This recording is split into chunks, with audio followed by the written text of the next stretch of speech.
All right, how to make ice cream cake and save about $35. First, get a couple things of ice cream, whatever flavor you like. Got some mint chocolate chip here. We're going to get this out of there. All right, you're going to come in there with your spatula. You know what a spatula is, right? It's kind of rubberish, like a spatula, but it's a spoon shape. So we're going to get this out of here in one big chunk, like that, kind of. All right, I figured to aid in the forming of this, instead of using rubber gloves, I'm just going to put a piece of saran wrap over it and kind of smush this down and try to shape it in there without getting it all over everything and not getting my hands in it too much. It is still kind of hard, so.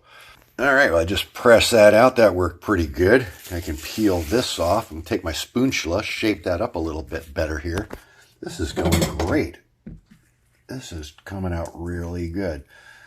Maybe I'll make it oval. Oval's going to be easier, so we're going to make this an oval. Okay, maybe, I can make it heart-shaped. Oh, I'm going to get fancy now. Starting to melt, so we got to hurry up. All right, that's pretty good. It's getting a little melty, so we're going to throw that in the freezer and form that up a little bit.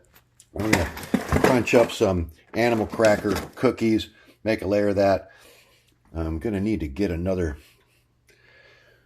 plate, smash out another one, form that up on top of that, and it's going to be a ice cream cake for under $12.